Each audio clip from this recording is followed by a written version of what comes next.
Has a new deal to improve ferry service. Yeah, you hear me say about the ferries on the move every single morning. Part of the mayor's Ferry Forward plan to make the ferry system more equitable, accessible, sustainable. Yeah, and here to tell us about it is Andrew Kimball. He is the president and CEO of the City Economic Development Council. So good morning, Andrew. Thanks for being with us. Great to be with you.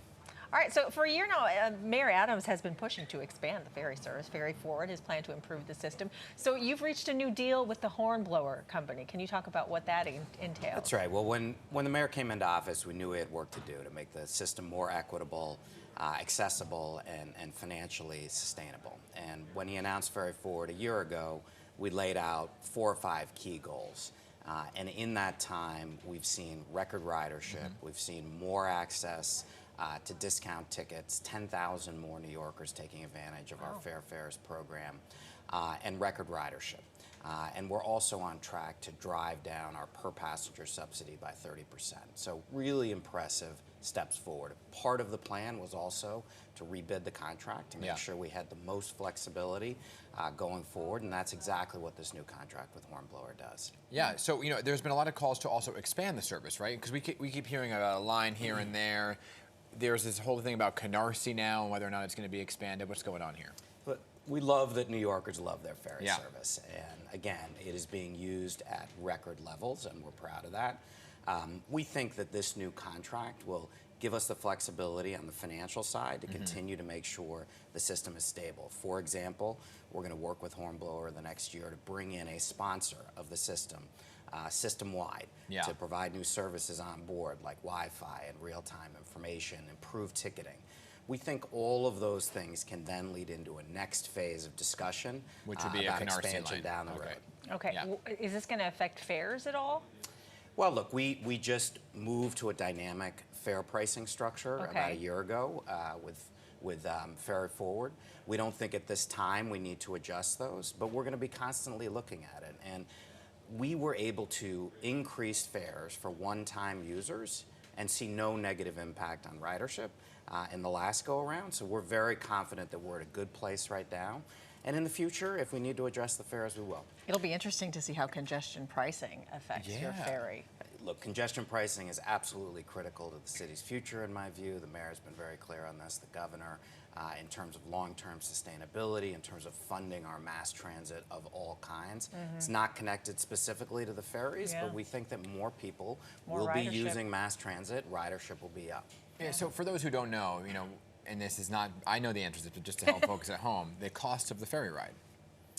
Well, the cost of the ferry ride today, if you qualify for Fair Fares, it's half price. Right. So half price today means half price on what you might pay on the buses or the subways today. Full price you get, which again is the cost of a one-time ferry or bus ride, you can get if you are a commuter, which means you buy a 10-pack. If you are taking the ferry just once, which means you may be a New Yorker who doesn't take it often or a tourist, you're going to pay $4. And if you want to reserve a seat to the Rockaways on the weekend, you're going to be paying closer to $10. Yeah, the reason why I bring it up is because I think some people confuse the two with Staten Island Ferry, which is free. Because some folks would say, well, I went to the ferry, but it wasn't free. That's right. It wasn't the Staten Island Ferry. Staten Island Ferry, very different thing. NYC Ferry, faster ferry, runs all over the city, 17 different routes. It's an entirely different system. Staten Island Ferry, very important service for New Yorkers. For Staten Islanders, absolutely critical. So Hornblower also could include corporate sponsorships, or could we have new names to these? That's right. And you look around the world, and many ferry systems are named. And we think there's an opportunity to do that here in New York and drive additional revenues, which will only make services better.